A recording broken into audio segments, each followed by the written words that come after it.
clouds escalating. Even if majority dictates that it's impossible,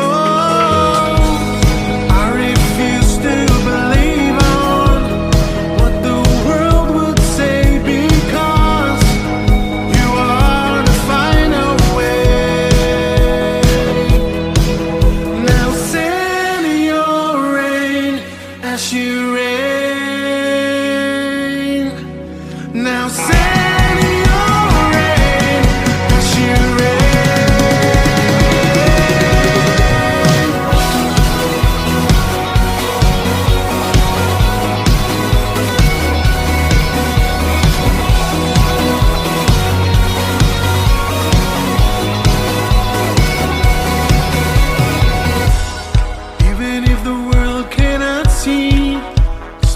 clouds escalating.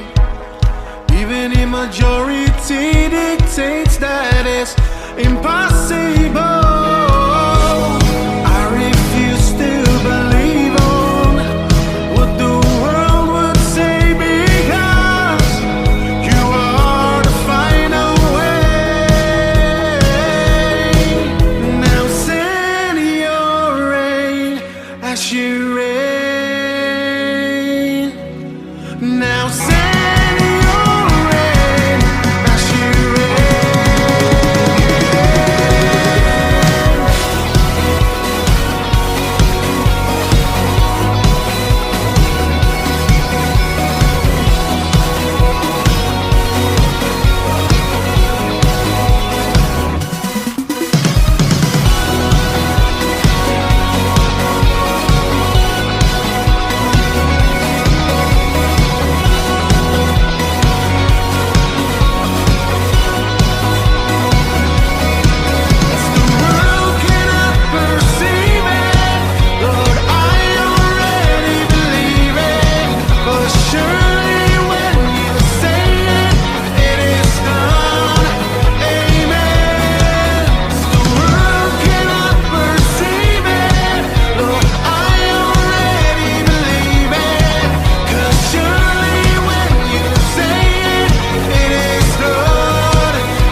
Now send your rain as you rain.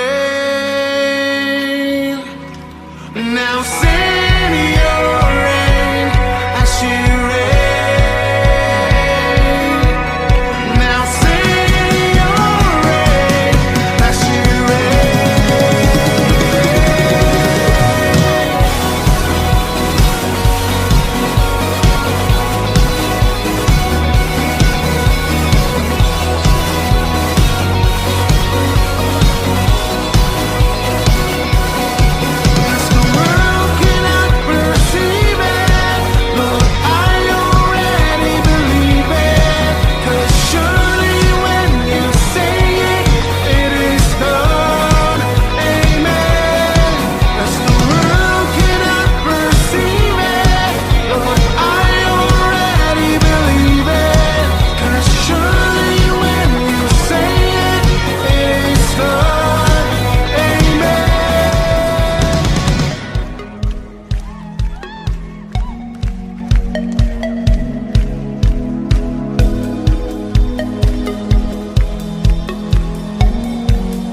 you created, we stand.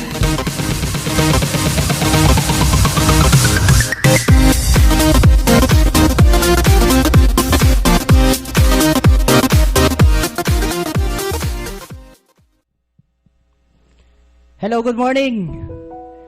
Simulan po natin sa panalangin, pero bago po yan, lahat po tayo, lahat ng mga nanonood, pwede po ba samahan niyo ako sa panalangin? Dahil alam naman natin, ang panalangin ay ito ay po ay sobrang powerful. Sige po, pikit po natin ating mga at tulungan, sabayan niyo po ako sa ating panalangin. Hallelujah, hallelujah. Panginoon, salamat po sa araw na ito, na muli mo kami binigyan ng lakas. Panginoon, Idinudulog ko po sa iyo ang aming tinatamasa sa ngayon, ang aming nararamdaman, ang crisis, Panginoon, tungkol po dito sa COVID-19. We pray, O God, na ikaw ang patuloy na gumabay, proteksyonan ang lahat ng mga pamilya na lubhang naapektuhan, Panginoon, sa crisis na ito. Tulungan niyo po sila at ilayo niyo po sila sa anumang karamdaman, Panginoon. At ganoon din, dinadalangin ko na ikaw ang patuloy na mag-bless, magbigay ng wisdom and knowledge, Panginoon, sa aming mahal na Presidente. Tulungan mo siya nang sa ganoon ay makapag-isip siya ng maayos, Panginoon, na mabisang paraan para madaling masugpo itong crisis na ito, Panginoon. At ganoon din sa lahat ng mga agencies na malaki yung kapakinabangan na maitutulong nila, Panginoon. At dalangin ko rin na ikaw patuloy na mag-bless at gumabay, Panginoon, sa lahat ng mga frontliners. Lord, hindi po biro yung kanilang ginagawa sa araw-araw na sila ay umaalis, iniiwan ang kanilang mga pamilya. Patuloy mo silang gabayan, Panginoon, sa oras, sa bawat araw, Panginoon, na ginagawa nila ang kanilang tungkulin. Salamat sa mga sakripisyo na binibigay nila. Kaya naman, Lord, patuloy mo po silang gabayan, protektahan ang kanilang pamilya na naiiwan sa kanilang mga tahanan. At sa lahat din, Panginoon, ng mga workers na walang sawang nagpapawis, Panginoon, para na sa ganun meron silang pangtustos sa kanilang pamilya. Tulungan mo sila, bigyan mo sila ng malakas, Panginoon, na pangangatawan, na sa ganun magpunan nila yung pangangailangan sa kanilang tahanan. At ganun din, Panginoon, pinapanalangin ko ang buhay, Panginoon, sa lahat ng mga pastors, mentors namin, na walang sawang nagpapaalala sa amin, nagpaparemind sa amin sa lahat ng mga bagay na dapat namin gawin kahit nasa ganitong sitwasyon, kahit nasa ganitong kalamidad. Ay magawa pa rin namin yung part namin bilang isang anak ng Diyos, bilang isang Kristiyano, ay mamuhay kami ayon sa kalooban niya. Dalangin ko, biglang patuloy na mag-bless sa bawat isa sa kanila, ganoon din sa kanilang mga pamilya. Dalangin ko sa lahat ng mga pamilya na nagsasama-sama ngayon at sa mga pamilya na hindi rin nagkakasama, ay patuloy mo rin pong gabayan, patuloy mo pa rin palakasin, Panginoon, ang relasyon ng bawat isa sa kanila. Naway maging matatag ang kanilang pundasyon. Hindi sila mag-away-away dahil sa ganitong klaseng na tinatamasa namin ngayon na natataranta ang bawat pamilya. Bigyan mo po sila, Panginoon, ng kapayapaan sa kanilang tahanan. Yung pagmamahal pa rin ang mga ibabaw sa bawat pamilya. At i-bless mo ang lahat ng aspeto ng kanilang buhay, lalong-lalo na ang kanilang financial na pangangailangan, Lord, na ang pagtatrabaho nila ay patuloy mo pong pagpalain, Panginoon. Tulungan mo na sa ganun ay lalo pa silang umangat, Panginoon, sa kanilang pangangailangan, sa mga kaperahan, Panginoon, na gusto mong ibigay sa kanilang mga blessings mo, Lord. Salamat po at naniniwala kami sa oras na ito ay sinisimulan mo nang sagutin, dinggin ang aming mga panalangin. At ang lahat ng ito, Panginoon, ibinabalik namin sa iyo. Ikaw lamang ang Diyos na makapangyarihan sa lahat, na may-ari ng langit at lupa, at walang imposible sa iyo, Lord. Salamat ng marami. Ito po ang aking panalangin sa pangalan ni Jesus. Amen.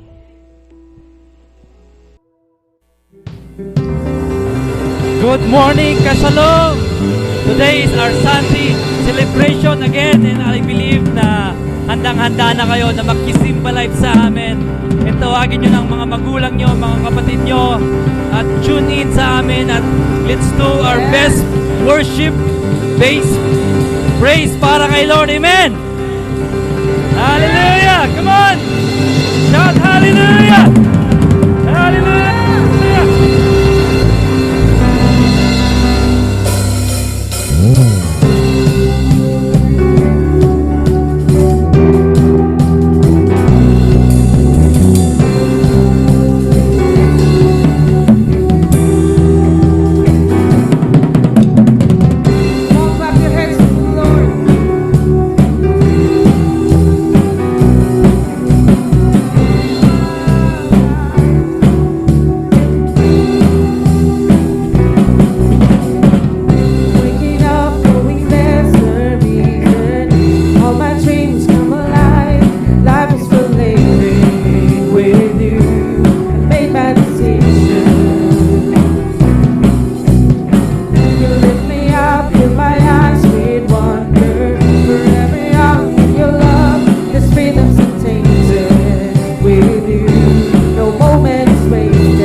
through the clouds, black and white, through this color all around. All is you in the Savior I am found.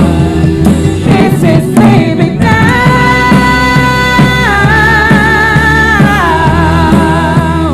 This is living now.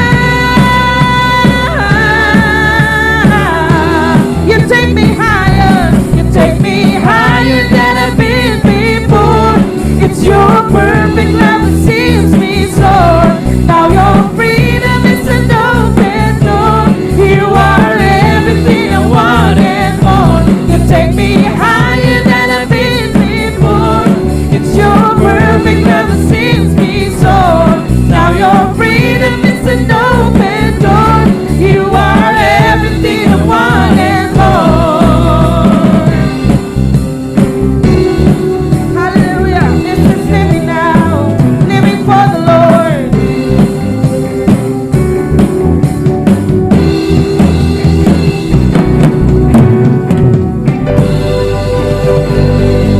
Hallelujah. Oh, we give you praises, glory and honor, Lord. Hallelujah, Jesus.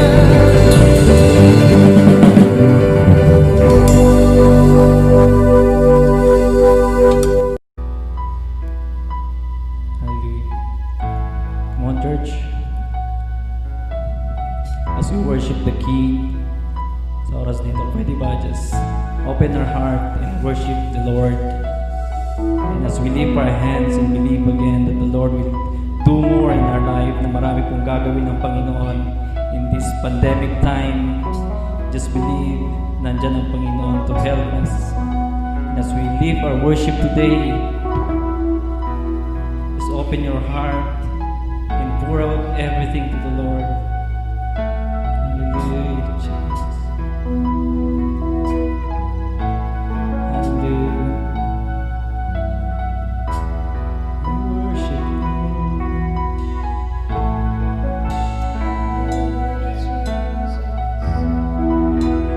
As we lift up our hands, we believe that there's more. We believe that there's more. Amen. As we lift up those voices, we believe that there's more, that the Lord can do more in our lives. Hallelujah. Come on, let that faith arise this moment. As we sing this song, that we will lift up our hands, because we believe that our God is a miracle working God. Amen.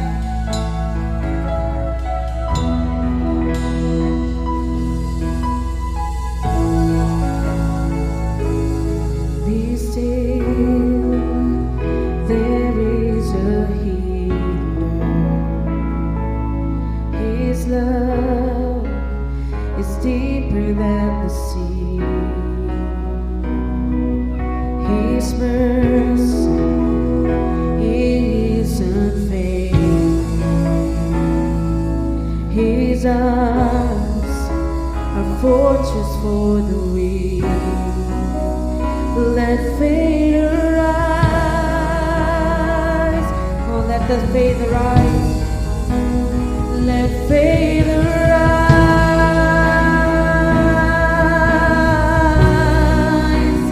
I lift my hands to believe again. You are my refuge, for you are my strength. As I pour out my heart these things, I remember you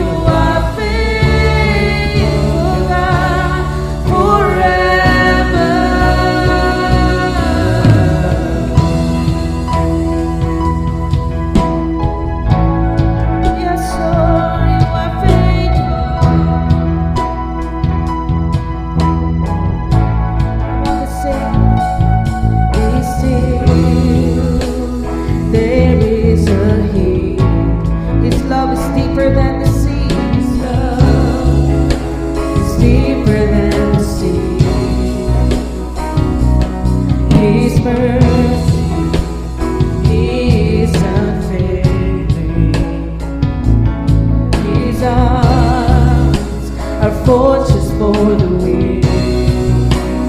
Let faith arise, let your faith arise, let faith arise.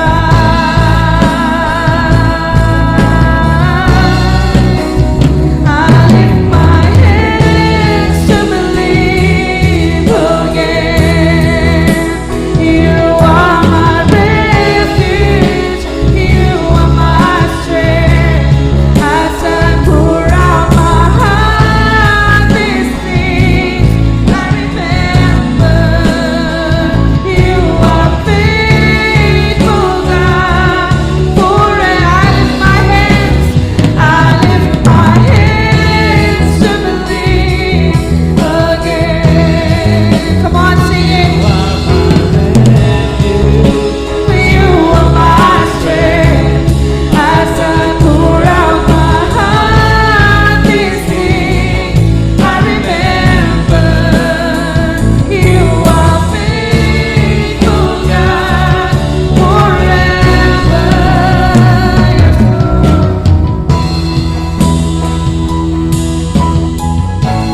Come on, let your faith arise.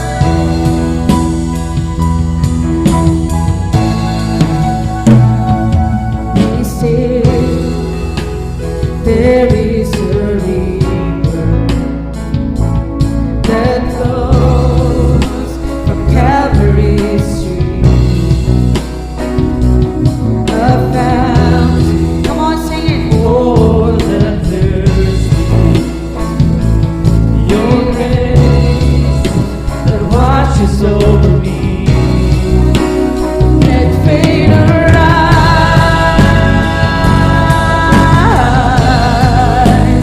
Let faith arise.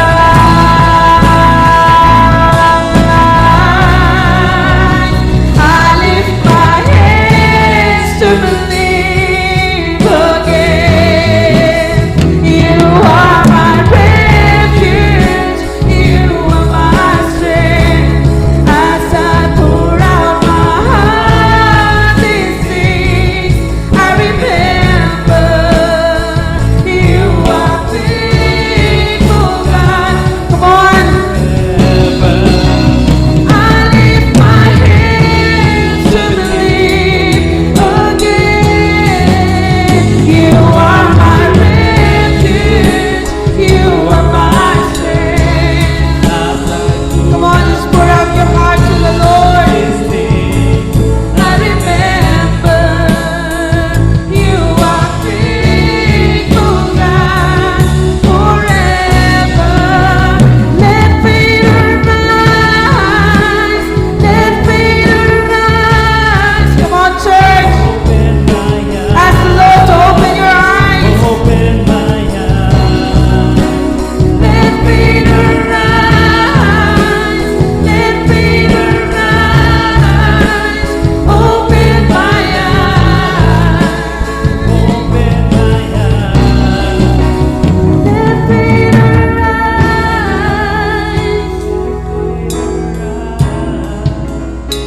Come on, church.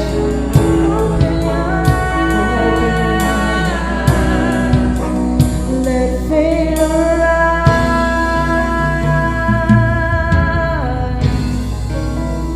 Let faith arise. Come on, sing it once again. Let your faith arise. Let faith arise. Come on, sing it with us. Let faith arise. Once again, let's declare. Let your faith arise. Let faith arise.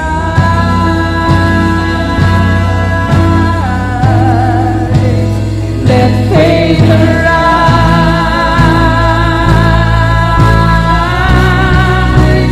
I lift my hands to believe again. You are my refuge. You are my strength.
we continue to believe that there's more. We continue to believe that there's more, Father. May your name be glorified in this place, oh God. That we want to lift our voices because you are our King of Kings. Hallelujah. Father, thank you, Lord. Church, come on. Pasalamatan natin ang Panginoon for He is faithful. He is forever faithful. Lord, we give you all the praises, the glory, the honor, all the adoration belongs to you, Father. Come on, let's give the Lord the loudest and highest clap offering that we can give.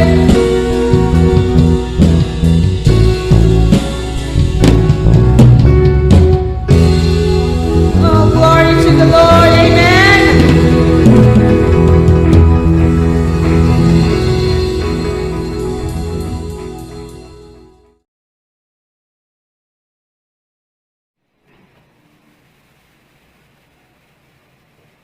Ito raw yung bating Pilipino. Pausuin natin to.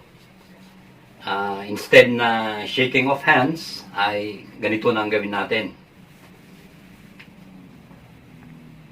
Yan. Ito yung isinulong ni Congressman Bayani Fernando sa Congress noong July 2019. At pinagtibay ng Congress at nilagdaan ni House Speaker Alan Peter Cayetano. Maalala ko noong 2016 na campaign period ay bago magtalumpati si Mayor Duterte, ito yung nakikita ko palagi sa kanya. Yan. Ito ay paraan ng pagbati, paggalang at pagbibigay pugay. Kaya maganda rin naman na pausuin natin. Okay? Amin po ba?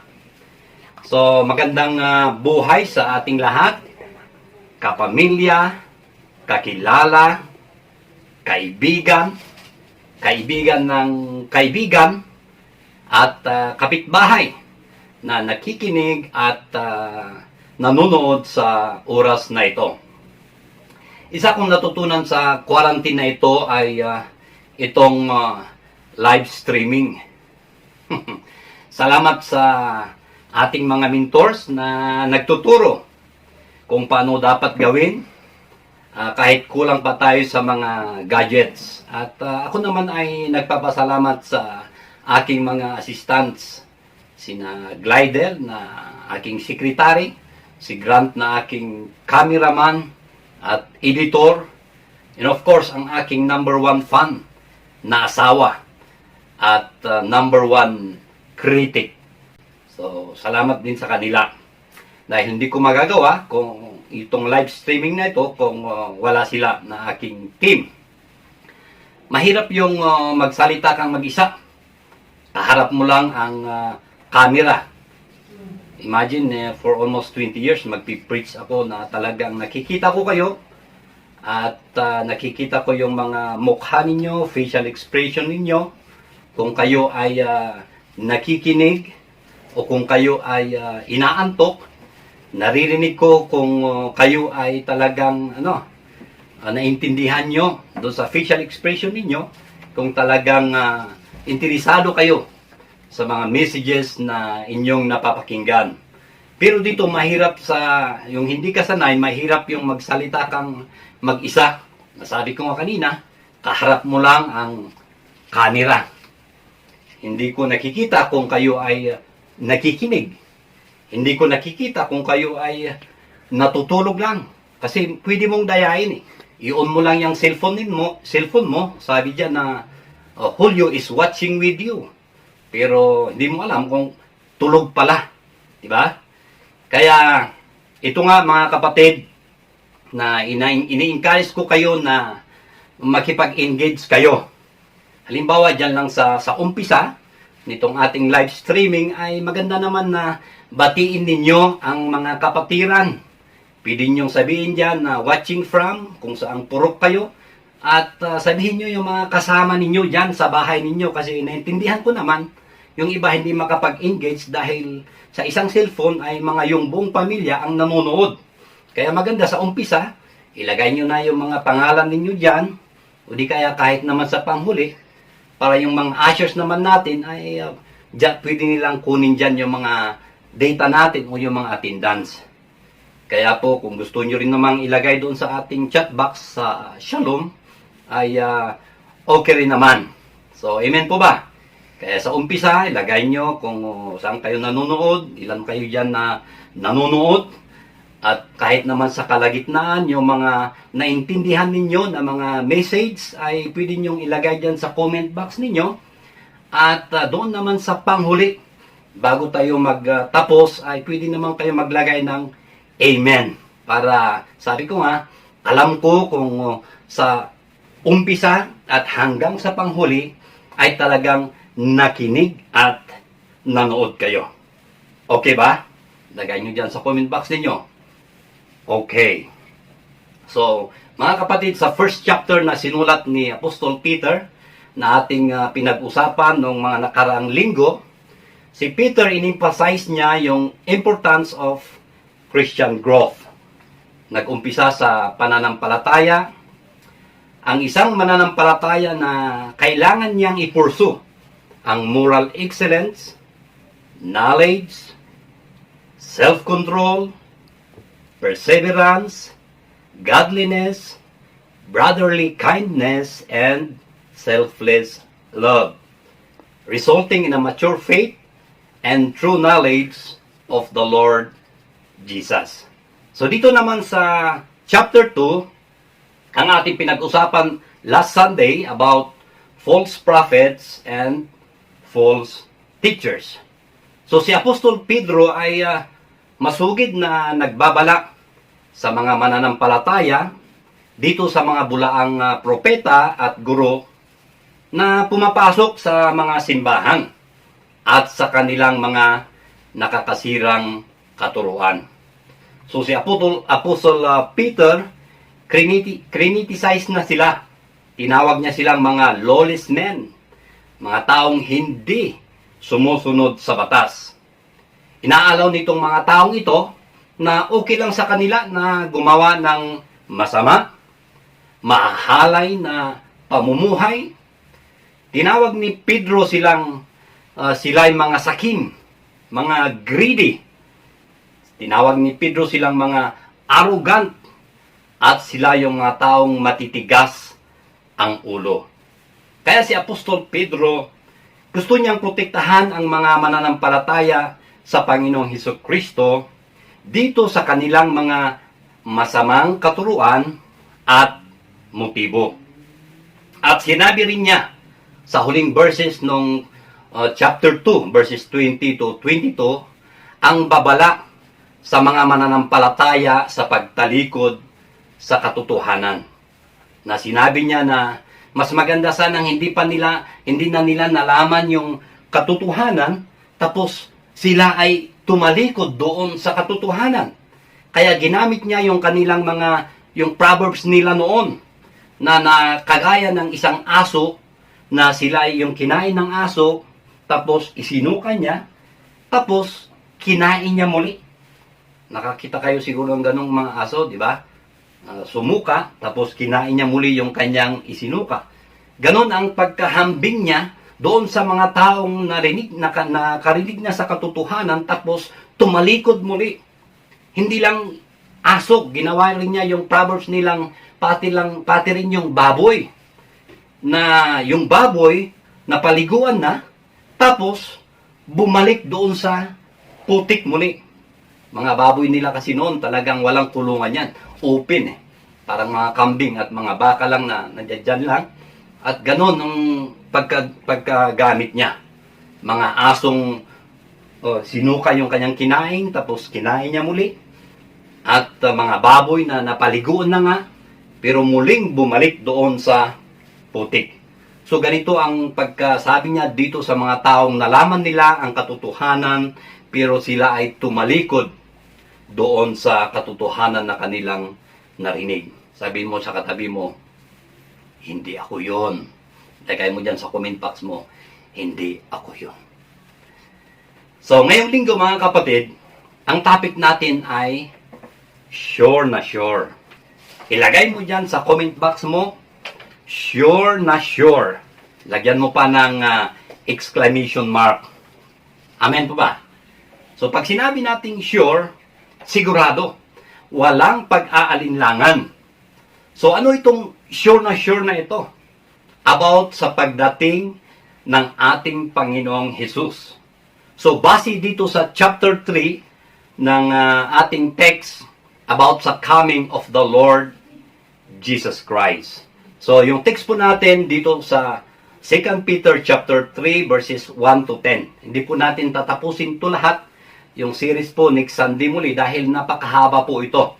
Kukulangin po tayo sa yung oras po natin kaya limitado lang. Okay, so dito lang tayo mag-focus sa 2 Peter chapter 3 verses 1 to 10.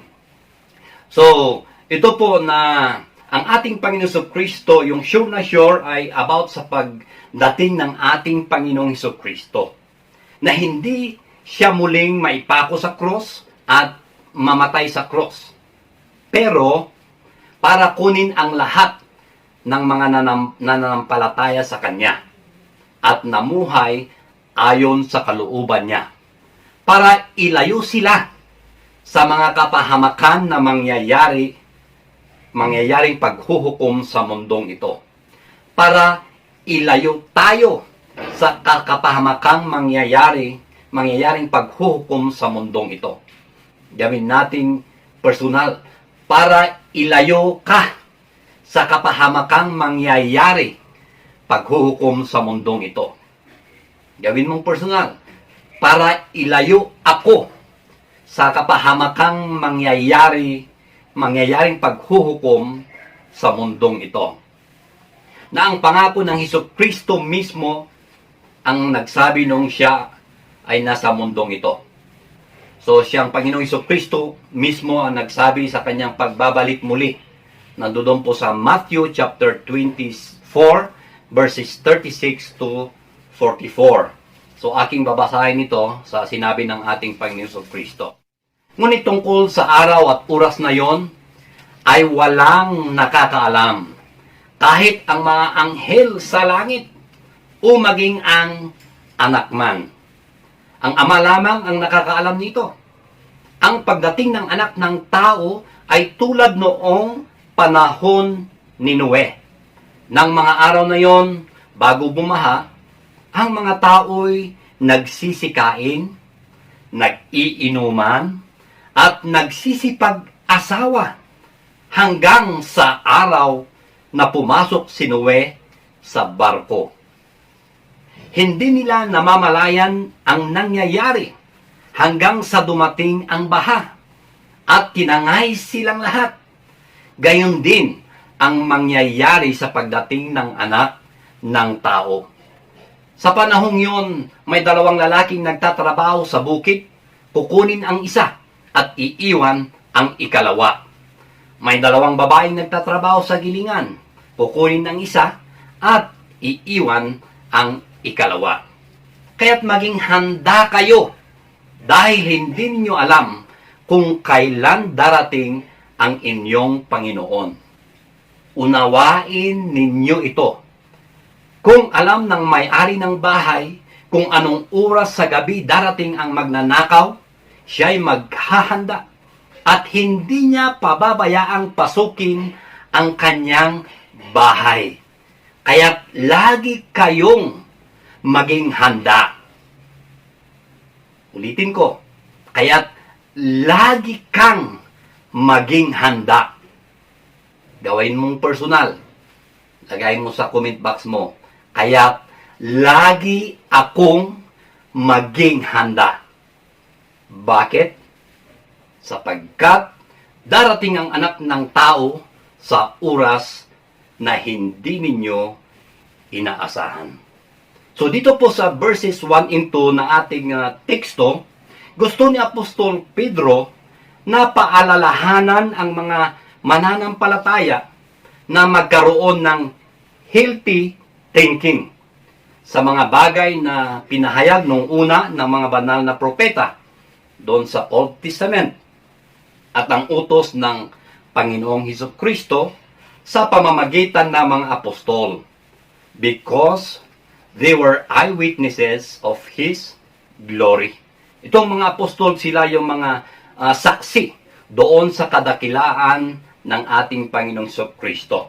Na-discuss natin ito noong nakaraan doon sa chapter 1 verse 16. So, siya ay naniniwala, si Apostol Pedro, ay naniniwala sa kahalagaan ng pagpapaalala para tumagos sa kanilang mga kaisipan.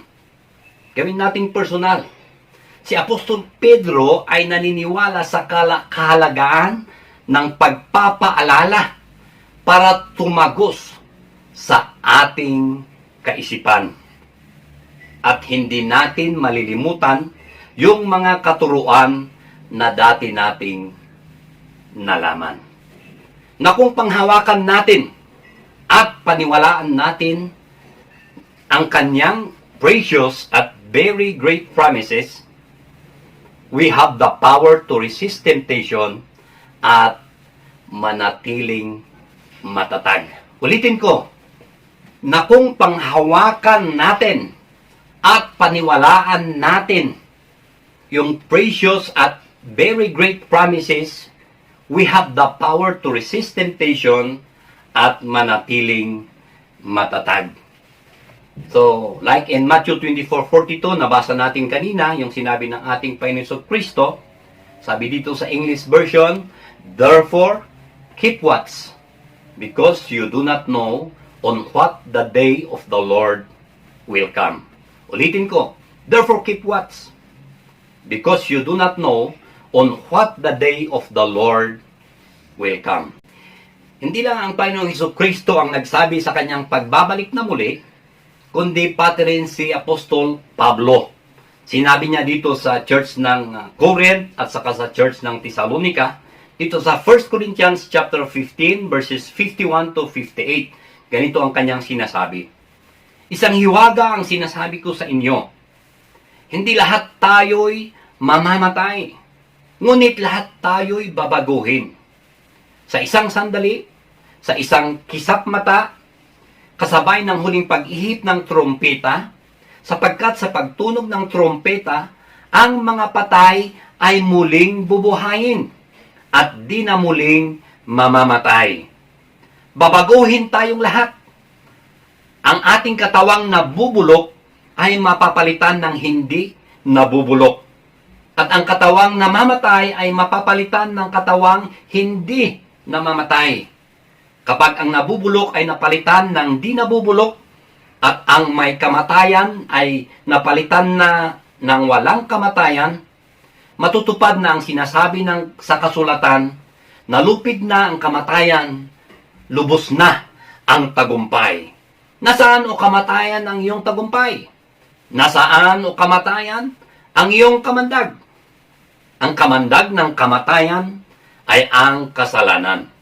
At ang kapangyarihan ng kasalanan ay nagmumula sa kautusan. Magpasalamat tayo sa Diyos na nagbibigay sa atin ng tagumpay sa pamamagitan ng ating Panginoong Hesukristo. Kaya nga, mga minamahal kong kapatid, magpakatatag kayo at huwag matitinag. Maging masipag kayo palagi sa paglilingkod sa Panginoon. Bakit? Dahil alam ninyong hindi masasayang ang inyong pagpapagal para sa Kanya. Sa English, sabi niya dito, your labor is not in vain. Gusto kong ulitin mga kapatid, gawin natin itong personal. Lagay mo dyan sa comment box mo, magpakatatag ako at huwag matitinag. Maging masipag ako palagi sa paglilingkod sa Panginoon. Sige, lagay mo dyan sa comment box mo. Magpakatatag ako at huwag matitinag. Maging masipag ako palagi sa paglilingkod sa Panginoon.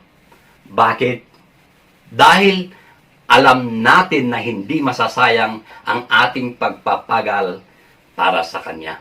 Our labor is not in vain, mga kapatid. So dito rin sa 1 Thessalonians chapter 4 verse 13 to 18, ganito rin ang kanyang sinasabi, si Apostol Pablo. Mga kapatid, Nais naming malaman ninyo ang katotohanan tungkol sa mga namatay na upang hindi kayo magdalamhati tulad ng mga taong walang pag-asa. Dahil naniniwala tayong si Jesus ay namatay at muling nabuhay. Naniniwala din tayong bubuhayin ng Diyos upang isama kay Jesus ang lahat ng mga namatay na sumasampalataya sa Kanya. Ito ang tinuturo ng Panginoon na sinasabi namin sa inyo. Nabubuhay pa at natitira pa hanggang sa pagparito ng Panginoon ay hindi mauuna sa mga namatay na. Sa araw na yon ay marinig ng tinig ng arkanghel at ang tunog ng trompeta ng Diyos. At ang Panginoon mismo ay bababa mula sa langit na sumisigaw. At ang mga namatay na sumasampalataya kay Kristo ay bubuhayin muna. Pagkatapos, tayong mga buhay pa at natitira ay titipunin sa alapaap kasama ng mga binuhay upang salubungin ang Panginoon sa himpapawid. Biruin nyo, hindi na kailangan yung visa. Hindi na kailangan ang passport dito. Ito yung tinatawag nating rapture. So, sa gayon, sabi dito, makakapiling natin siya magpakailanman. Kaya nga, palakasin ninyo ang loob ng bawat isa sa pamamagitan ng mga salitang ito. Hindi lang si Apostol Pablo ang nagsabi dito, kundi pati rin po si Titus. Tinawag niya itong blessed hope. Titus chapter 2 verse 13, ganito ang kanyang sinabi. English version po ito. While we wait for the blessed hope, the appearing of the glory of our great God and Savior, Jesus Christ. Wow, ang ganda, no? Ulitin ko, while we wait for the blessed hope, the appearing of the glory of our great God and Savior, Jesus Christ. Kaya po mga kapatid, dito sa verses 3 and 4 na ating teksto, sinabi ni Apostol Pedro na ang mga bulaang guro ay dinideny nila yung pagdating ng Panginoong Jesucristo. Dinideny nitong mga false prophets and teachers yung pagdating ng ating Panginoong Jesucristo. Basahin po natin dito sa verses 3 and 4. Sabi po dito sa Tagalog version, una sa lahat, dapat ninyong malaman na sa mga huling araw ay pagtatawanan kayo ng mga taong namumuhay ayon sa sarili nilang pagnanasa. Sasabihin nila, nangako siyang darating. Hindi ba? Nasaan na siya? Sa mga salita siguro natin ngayon ay sa mga kabataan. Baka pwedeng sabihin natin, siguro nangako siyang darating. Anyari? Ba? Mamati ka. Ako na dagiti daduma. Okay? So, ganito po yung sinasabi nitong mga bulaang mga guro. Na nangako siyang darating, hindi ba? Nasaan na siya? At ito pa yung sinabi nila. Namatay na ang mga ninuno. Ngunit, wala pa rin pagbabago. Buhat ng likhain ang mundong ito. Ulitin ko. Yung mga sinasabi nitong mga bulaang guro.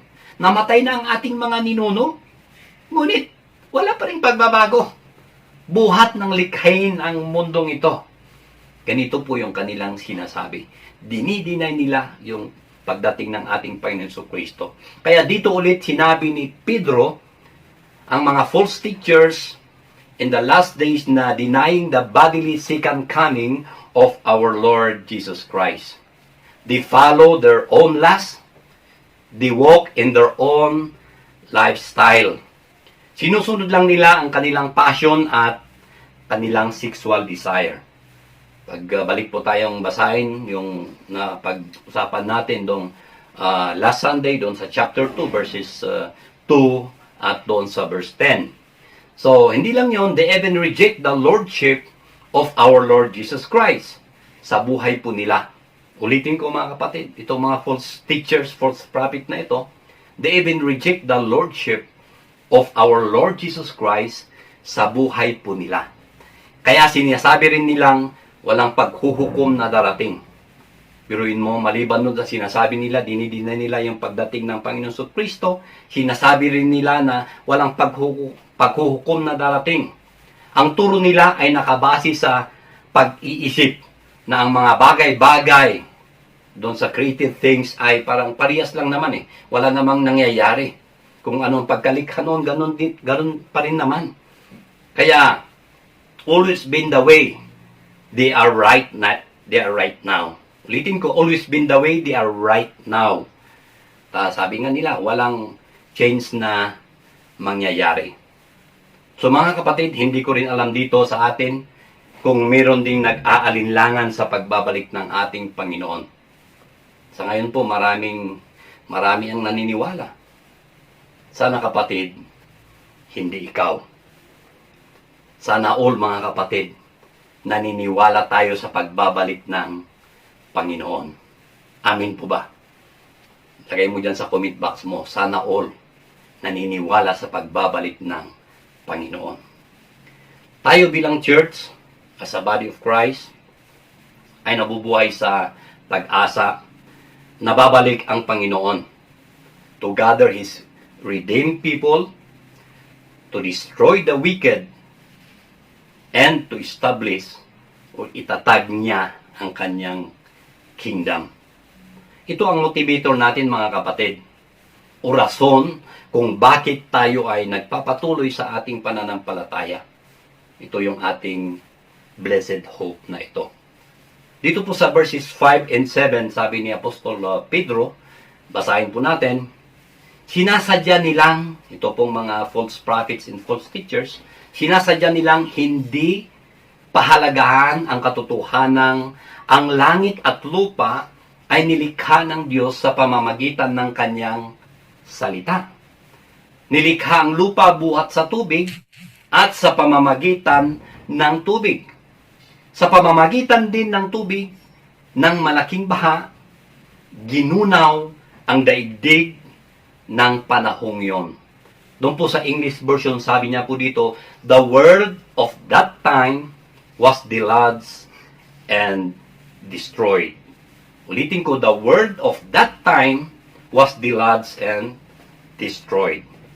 Sa pamamagitan din ng salitang yon, ay nanatili ang mga langit at ang lupa upang tupukin sa apoy pagdating ng araw ng paghuhukom at pagpaparusa sa masasama. Sa verse na ito, ipinapakita na what God created, He upholds. Pinaninindigan yung by His words. Alam po natin, pagbalik po tayo dun sa creation, nung sinabi niya, let there be light, nagkaroon po ng light. Kaya po sa salita lang po ng Panginoon, He upholds. Mga kapatid, hindi ito po mga kapatid, hindi pinansin ng mga false teachers na ito, na that by His words, heaven and earth existed. At sa pamamagitan din ng kanyang salita, ay nasira at nawala. Doon po sa time ni Noe na ginagamit na ilustrasyon dito ni Apostle Peter. Hindi nila nakita na ang mundo ay ginawa ng Diyos at ang pagkaayos niya ay nakasalalay din sa kanyang salita. Ulitin ko, hindi nila nakita na ang mundo ay ginawa ng Diyos at ang pagkaayos niya ay nakasalalay din sa kanyang salita. Hindi po Big Bang ito mga kapatid. Yung po mga planeta ay talagang may order po yun. Plinano po ng Diyos yun. Nung elementary po kami, yung about 9 planets ay naikabisado ko noon. Meron din mga distance yung mga planeta. Itong Mercury, nandoon yung Venus, nandoon yung Earth, Mars, nandoon yung Jupiter, Saturn, Uranus, Neptune, at saka yung Pluto, yung 9 planets. Iwan ngayon sa inyo yung mga estudyante kung na-upgrade pa, baka mayroon pang nasamang planeta, maliban doon sa 9 planets noon. May order po ang mga planetang yon. Ang Diyos po ay talagang gumawa noon, nagplano talaga. May mga distance na kanyang inilagay doon, mga kapatid. Kaya po, ang Diyos ang pagkaayos niya ay nakasalalay din sa kanyang salita. Kaya kapag ang Diyos ay magsalita, so the nature is free to change, mga kapatid. Kapag ang Diyos ay magsalita, so the nature is free to change. Ipinakita rin dito na kung ang judgment ng Diyos noon ay sa pamamagitan ng tubig, in the future, it will be with the fire. Ulitin ko mga kapatid, ipinakita rin dito na kung ang judgment ng Diyos noon ay sa pamamagitan ng tubig sa malaking baha, in the future, it will be with fire. Maalala po natin, pagbasahin natin doon sa Genesis, ay sinabi ng Diyos kay Noah noon, nung nag-alay siya ng sacrifice, ay sabi niya, hindi ko nasisirain ang mundo. Hindi na ako muling magdadala pa ng baha. Kaya po yung ginawa niyang covenant kay Noah ay yung pong rainbow na yon. Kaya po meron tayong rainbow. Yun po ang simbolo ng sinabi ng Diyos kay Noah. Pero sa future po mga kapatid, ay hindi na baha ang mangyayaring gagawin ng Diyos o kanyang judgment sa mundong ito, kundi by fire. Maraming nagsasabi noon, mas maganda raw yung manakawan lang sila kisa sa masunugan. Dahil pag manakawan sila, ay at least naman mayroon pang matitira. Pero yung pag nasunugan sila sa bahay nila, halos ubos lahat. Wala talagang ititira yung apoy. Ganun po yung gagawin ng Diyos in the future. Talagang, nakakatakot po ito mga kapatid. So we can always go back to the Word. Ulitin ko mga kapatid, we can always go back to the Word. Never ignore it, gaya ng mga bulaang guro. Maalala ko po nung time ng itong nangyari dito sa Little Kibungan, diyan po sa Pugis. 10 years ago po ang nakaraan na. Yung Typhoon Undoy at saka yung Typhoon Piping, alam natin yon, di ba? Napakahina yon, umalis. Pero ang nangyari, bumalik. At dito lang po sa ating Cordillera na nangyari, ay halos marami po yung namatay. Lalo po doon sa Little Kibungan na yon. Nung pong kinabukasan, pumunta po ako doon sa Pugis, ay nagulat ako. Dahil yung kalsadang papunta sa Lamtang Road at saka Longlong Road, ay bakit napakaputik na doon? At napakaraming tao doon sa Pugis Elementary School.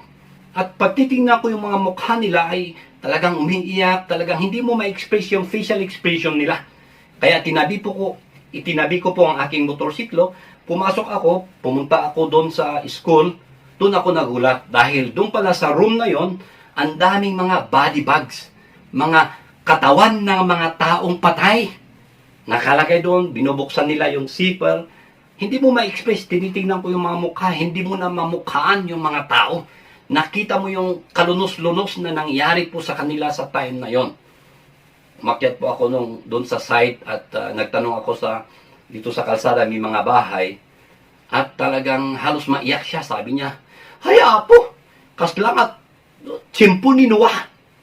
Dahil talagang nung nangyari po nung gabi, umuulan pa, ay talagang nagsisigaw daw yung mga tao na nandoon sa kabila ng kalsada na tulong, tulong. Nagsisignal pa sila ng mga flashlight nila pero wala silang magawa dito sa kalsada na ito dahil tinitingnan lang sila. Kitkitaan na lang, isuda buy-buyaan na lang kasi wala silang magawa eh.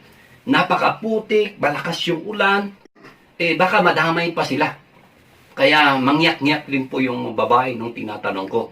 At halos hindi ako makapaniwala mga kapatid dahil doon po, nung magagaling kami dito sa Trinidad noon, may sasakyan pa kami noon, ay may sinusundo po kaming kapatid.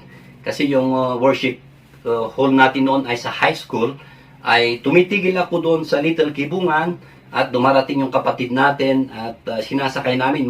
Napakaraming bahay po noon that time. Pero nung nangyari po yung dumating po itong Typhoon Piping at Undoy na ito, halos lahat ng mga bahay doon sa kabila ay halos nawala. Yung mga concrete na nandoon ay halos nailipat na sa baba. Sirang-sira. So dito po sa verse 8, balik po tayo sa ating verse na ito. Sabi niya dito si Apostol Pedro, "Mga minamahal, huwag ninyong kalilimutan na sa Panginoon, ang isang araw ay tulad ng 1,000 taon. At ang 1,000 taon ay tulad ng isang araw lamang." So dito po sa verse na ito, si Apostol Pedro ay sinagot niya yung criticism nito mga false teachers na ito. Yung sinasabi nilang, nasaan ang pangako ng Panginoon? Bakit wala naman? Patay na nga ang mga ninuno. Yung mundo naman, parehas din naman. Pero ito po yung sinagot ni Apostol Pedro na ito, na ang isang araw lang sa Diyos ay talagang parang isang taon sa ating mga tao. Hindi lang yun, doon po sa Psalm chapter 90 verse 4, ganito po ang kanyang sinabi. Ang sinabi ng author dito, ang 1,000 mga taon ay para bang isang araw sa mata mo, Panginoon. Isang kisap mata lamang, isang saglit sa magdamag na ito ay dumaraan. Ulitin ko, ang 1,000 mga taon ay para bang isang araw sa mata mo, Panginoon. Isang kisap mata lamang, isang saglit sa magdamag na ito ay dumaraan. How we see time is different from how God sees time. Ulitin ko mga kapatid, how we see time is different from how God sees time. Pwede niyang tapusin sa isang araw yung mga bagay na ang palagay natin ay matatapos sa 1,000 years. Ulitin ko, pwede niyang tapusin sa isang araw yung mga bagay na ang palagay natin ay matatapos sa 1,000 taon. Kaya dito po sa verse 9, sabi niya dito, ang Panginoon ay hindi nagpapabaya sa kanyang pangako, gaya ng inaakala ng ilan.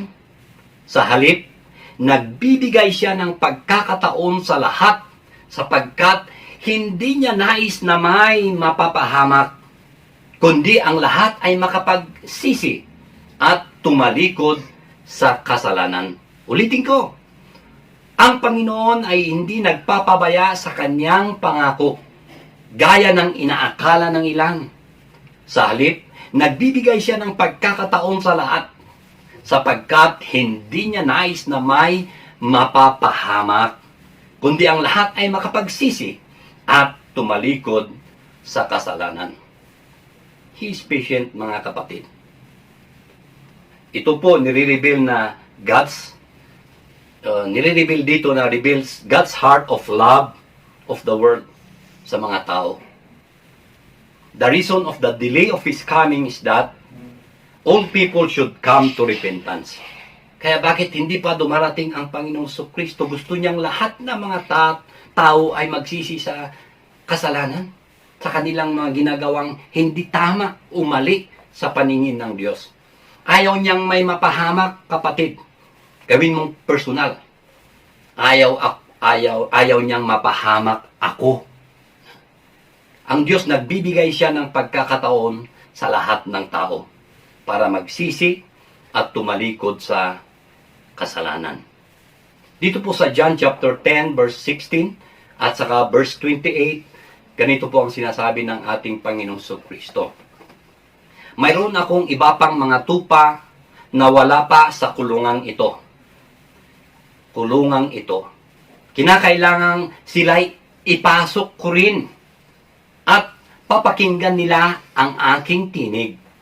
Sa gayon, magkakaroon ng isang kawan na may isang pastol. Verse 28, sabi niya doon, binibigyan ko sila ng buhay na walang hanggan. Kailanmay hindi sila mapapahamak at hindi sila maaagaw sa akin ninuman. Yan po ang misyon ng ating Panginoon Kristo. Sinabi niyang isa siyang good shepherd. Talagang iniipon niya itong mga tupa at yung mga nawawalang tupa, kanya pong hinahanap sila. At pag nahanapan po niya, ay talagang iipunin niya sila, itong mga tupa, para hindi po sila mapapahamak. Yan po ang gusto ng Panginoon. Kung bakit dinidilipan niya, bakit hindi pa siya dumarating sa time na ito, gusto niyang lahat ng tao ay magsisi. Ayaw niyang mapahamak ang bawat isa sa atin, mga kapatid. Alam niyo po tayo mga tao, sabi nga natin ay meron po tayong nilikha po tayo ng Diyos na body, soul, and spirit. Yung soul po natin, may 3 component po yun, mga kapatid. Mind, meron tayong emotion, at saka yung will po natin, mga kapatid. ito pong will natin ay very special na binigay ng Diyos sa atin yan. Nilikha tayo na hindi robot na kung ganito ang gusto ko sa'yo.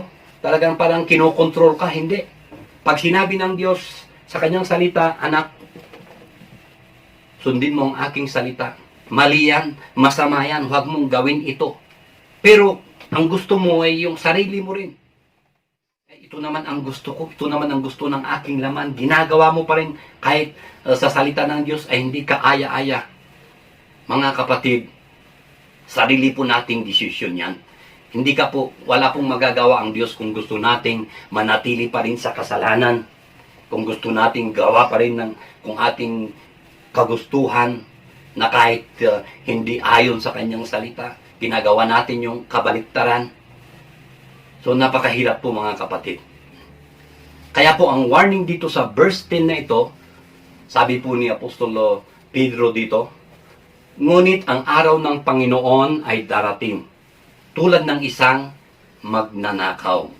Sa araw na yon, ang kalangitan ay biglang na mawawala, kasabay ng isang malakas na ugong. Matutupok ang araw, buwan, at mga bituin. Ang mundo at ang lahat ng mga bagay na narito ay mawawala. Ulitin ko dito yung sinabi niyang warning na ito. Ngunit ang araw ng Panginoon ay darating tulad ng isang magnanakaw. Sa araw na yon, ang kalangitan ay biglang mawawala, kasabay ng isang malakas na ugong. Matutupok ang araw, buwan, at bituin. Ang mundo at ang lahat ng mga bagay na naririto ay mawawala. Mga kapatid, sure na ang Panginoon ay darating. Darating siyang parang isang magnanakaw. Alam naman natin yung magnanakaw, hindi siya kakatok sa bahay mo tapos bubuksan mo. Tapos sasabihin niya, mamayang hating gabi po ay pupunta pa kami dito sa bahay mo na lima po kami na nanakawin namin lahat yung mga ari-arian nyo. Kukunin namin yung mga pera nyo at pag kayo po ay magre-resist ay papatayin po namin kayo. Hindi po nila gagawin yon. Dahil kung sinabi po nila yon, talagang paghahandaan mo. Sigurado tatawag ka ng pulis, babantayan mo yung bahay mo. Pero ang magnanakaw, darating po ang mga yan na kahit 10 oras ng gabi, hindi mo alam, magugulat ka lamang. Ganun po ang pagdating ng anak ng tao. Ganito po ang pagdating ng ating Panginoong Kristo, mga kapatid. Na Jesus will come at a time that will surprise many. Ulitin ko, Jesus will come at a time that will surprise many. So sa natutunan po natin dito, na ang mga false teachers ay kiniklaim na walang pagbabago since the creation of the world, na walang magbabago sa future, hindi sila naniniwala sa katotohanan. Pero sinagot ni Apostol Pedro sa 4 na paraan. Sabi niya doon, based by His Word, based by God's time, God's patience, and Peter's warning. Ulitin ko, sa 4 na sinabi ni Apostol Pedro, doon sa based by His Word, based by God's time, God's patience, and yung Peter's warning. Christ is coming. Sigurado na darating po siya in His time, in according sa kanyang salita. Kung hindi pa siya dumarating ay gusto niyang lahat ng tao ay magsisi at tumalikod sa kasalanan. Kaya po kung tayo, kahit sabihin natin Kristiyano tayo at gumagawa pa tayo ng kasalanan, hindi ka aya-aya sa harapan ng Diyos, ay magsisi na po tayo, mga kapatid. Kung tayo man ay natapa, bumangon ka. Huwag kang manatili dyan sa lupa. Tumayo ka muli at gawin ang kanyang kalooban. Kung ikaw man, kapatid, ay tumalikod ka sa Panginoon, noon napakainit mo sa Panginoon, talagang wow. Pero dahil sa problema sa buhay, bagyong dumating sa buhay mo, ay tumalikod ka na sa Kanya, balik ka muli sa Kanya, kapatid. Bumalik ka muli sa Kanya. At sa mga nanlalamig sa araw na ito, sa oras na ito, dahil sa nangyayaring nitong sabi natin na COVID-19, parang nagkaroon ng takot, parang nawalan na ng pag-asa, 3 buwan na nawalan na ng trabaho, nanlalamig, nanlulupaypay, discouraged sa pananampalataya, na muli po tayong lumakas at magpatuloy. Sabihin mo sa katabi mo, muli kang lumakas at magpatuloy. Magpakatatag tayo mga kapatid at huwag matitinag. Maging masipag tayo palagi sa paglilingkod sa Panginoon. Bakit? Dahil alam nating hindi masasayang ang ating pagpapagal para sa Kanya. Ulitin ko, magpakatatag tayo at huwag matitinag. Muling sabihin mo sa katabi mo, magpakatatag ka at huwag kang matitinag. Maging masipag ka sa paglilingkod sa Panginoon. Bakit? Dahil alam nating hindi masasayang ang ating pagpapagal para sa Kanya. All of us will be rewarded on the basis of what we have done. Ulitin ko, all of us will be rewarded on the basis of what we have done. Kailangan nating maging accountable tayo kung paano tayo mamuhay sa mundong ito.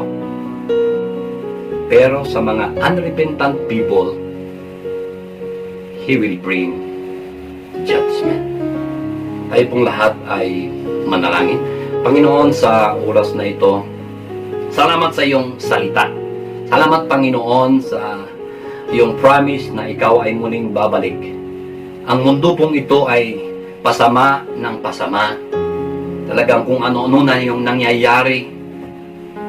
Pero Panginoon, tulungan mo po bawat isa sa amin na kung kami po ay nanghihina, discouraged, nanlulupaypay, muli po na kami po ay talagang ma-encourage kami sa salita mong ito at muling tumayo at naglingkod muli sa iyo, Panginoon, na hindi po kami matitinag kahit anumang pagsubok o bagyo na dumarating sa buhay po namin. Pag mayroong mga kapatid dito, Panginoon, na tumalikod sa iyong salita, hipuin mo po ang kanyang puso para siya'y muling bumalik sa iyo, Panginoon. Kung mayroong mga kapatid dito na wala pang relasyon sa iyo, Panginoon, tanggapin kanya, Panginoon, bilang kanyang Panginoon at kanyang tagapagligtas sa buhay niya. I-bless mo po bawat isa na nakikinig at nanonood sa oras na ito, bawat pamilya, mga kabataan, lalaki, babae, mga bata, Panginoon. I-bless mo po bawat isa sa amin. Salamat muli at ito po ang aking samot dalangin sa pangalan ni Jesus. Amen. Ito po ang iyong kapatid sa Panginoon, Pastor Adrian Docaiso.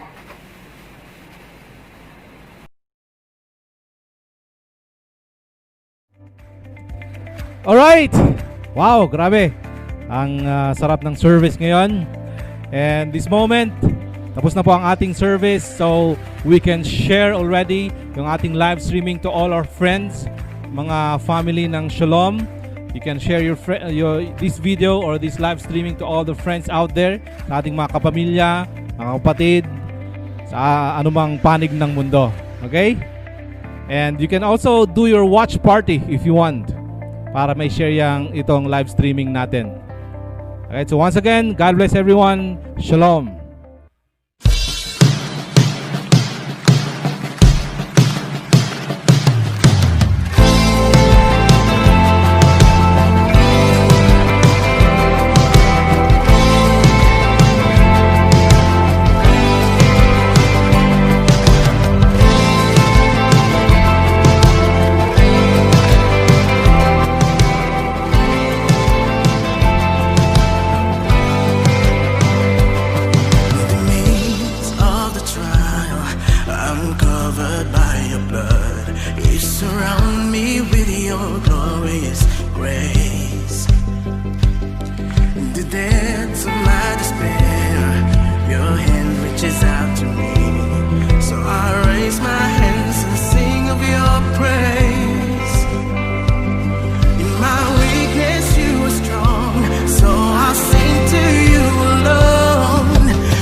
me, and you are with me, Jesus.